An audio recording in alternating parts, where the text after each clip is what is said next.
Hi guys, and welcome back to Let's Play Tales of Berseria. In the last episode, we did some exploring and some one-on-one combat fighting. Now let's head onwards and see if someone actually can help us out.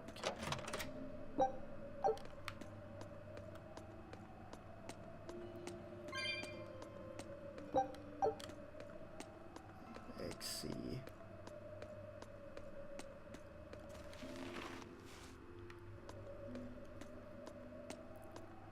I see now.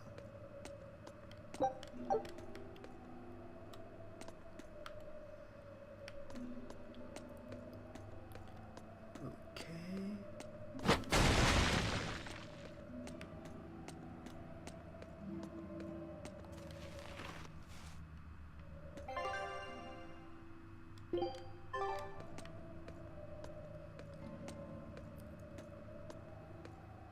Okay, let's see.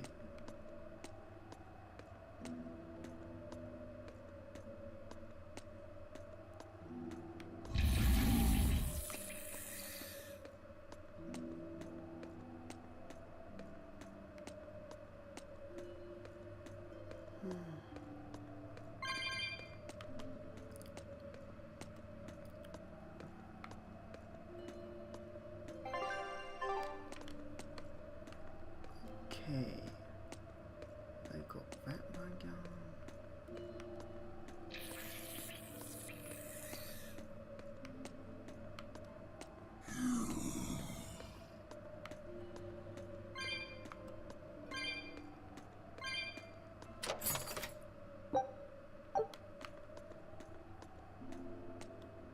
I see.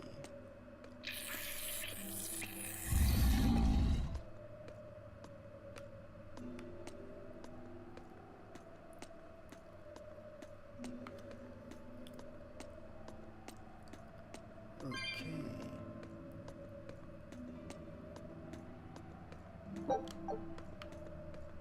No, I probably yes.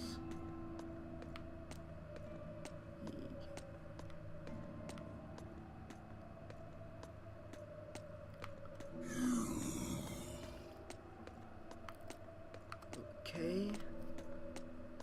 I still have some stuff to do.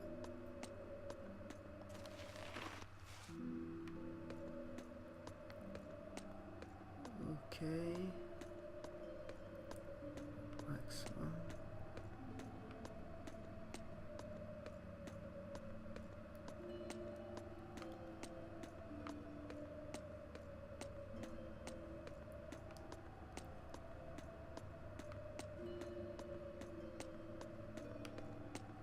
Okay.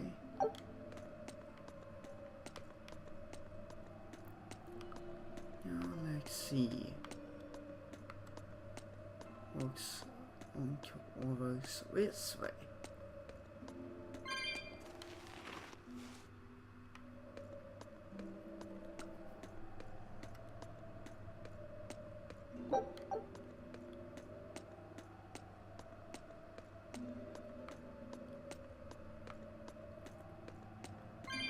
Let's see how we're on time. Only 3 minutes. I'm thinking, yes, save.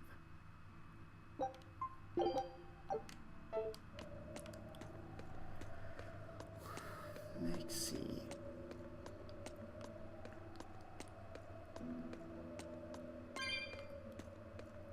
229 on spirits.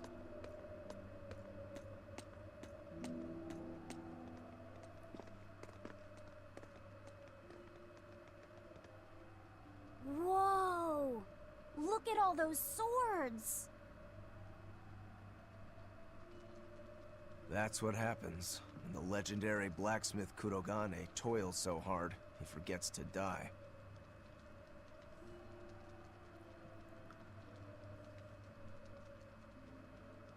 I gave up everything, thinking of nothing else but forging a sword that could surpass Stormhowl. and before I knew it,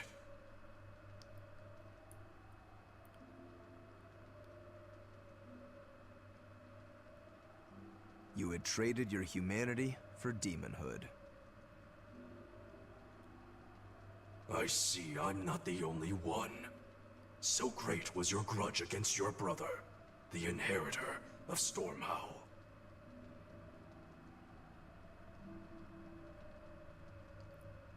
Well, guess we're not so different. You don't suppose you could hammer me up a new sword, do you?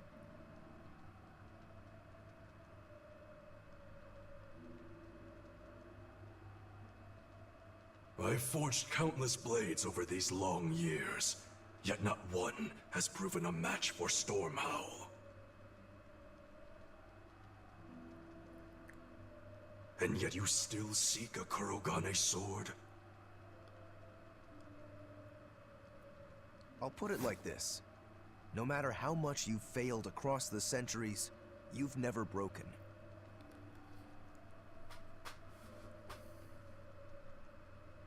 Well, I'm the same way. If anything can break Shigure and his god blade, it's the bitterness I carry.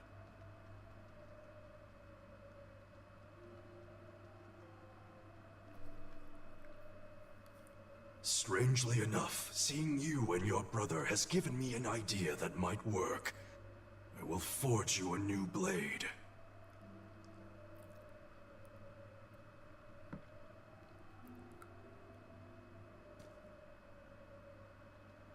Should we get some Brightstone? Nope. No need for that. Huh?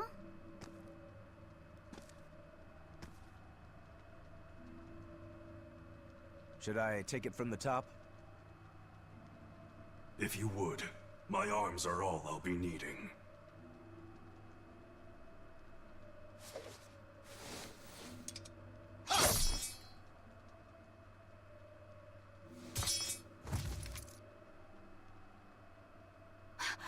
What are you doing?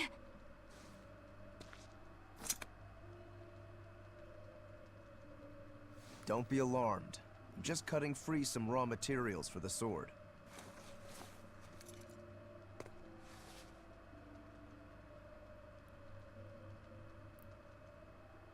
You see something new every day.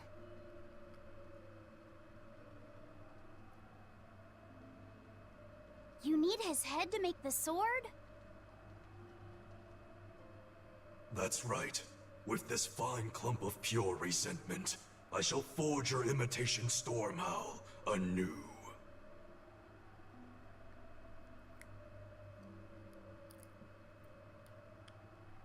No. I only keep this imitation as a reminder of how weak-willed I was in the past.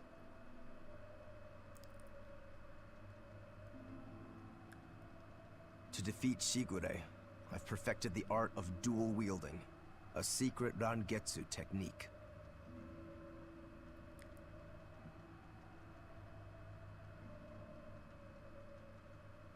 All right. If that's what you prefer, a pair of short swords it is.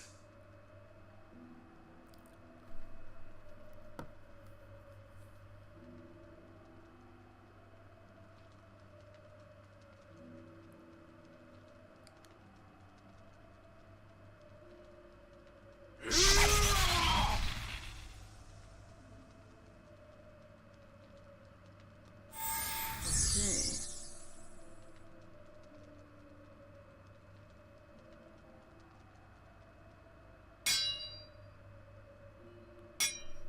Whoa! We'll wait outside.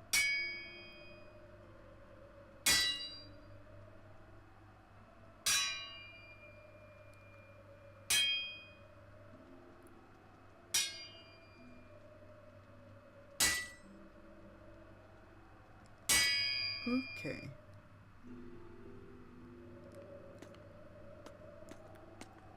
The ship is on its way, right on schedule. Of course it is. They don't have the Reaper on board. One more thing. Apparently, Shigure is Artorias' bodyguard. So we'll have to face him down sometime. no matter what. It's in our best interest to get rid of him while he's working alone. The problem is, Rokurou can't beat him by himself. Agreed. Shigure is not to be trifled with. Certainly. That's why, when Rokurou creates an opening, we're going to take Shigure out. You want us to meddle in somebody else's private quarrel? If it affects my own quarrel, yes. I suppose I'm in the same position.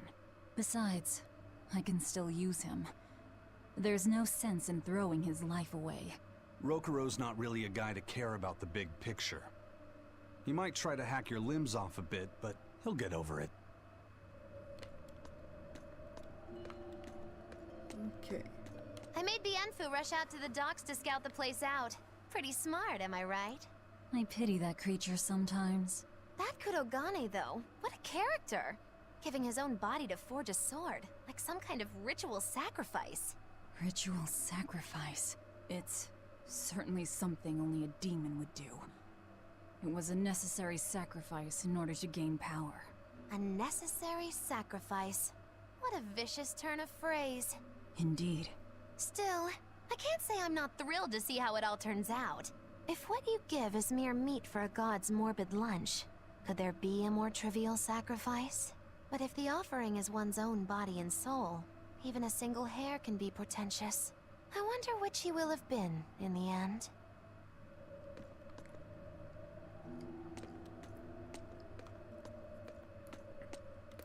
Okay.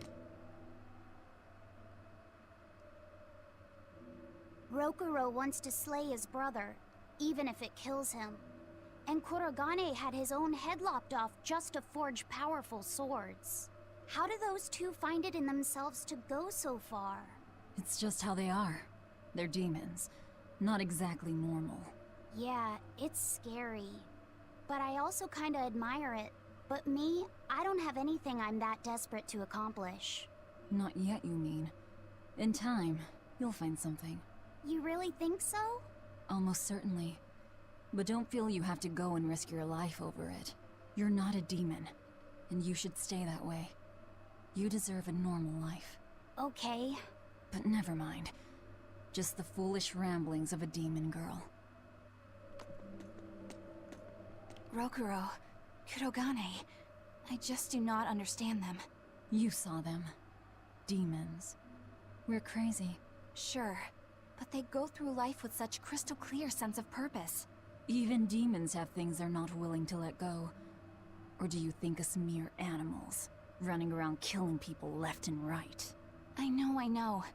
I understand demons still have a certain consciousness, but I look at those two and they seem passionate, like normal people. Well, I've yet to meet a human so passionate he'd chop his own head off. Do you have a purpose like they do? I do, in fact. Ever since Artorius used my brother as a sacrifice. Typical demon nonsense. The Abbey exists to protect the people. Yes, sometimes cold, painful decisions need to be made to protect the many, but they never stoop to human sacrifice. Besides, as shepherd, Artorius will cleanse the world of... If that's what you think, ask the precious shepherd yourself. Ask him just what he did 3 years ago. He wouldn't. He'd never... Bad news! A group of praetors have left the docks and are headed this way! They said they were coming to purge Eleanor the traitor! Purge? Velvet, what do we do? We take them head on. And you're fighting with us, Eleanor. An order, I presume. It is.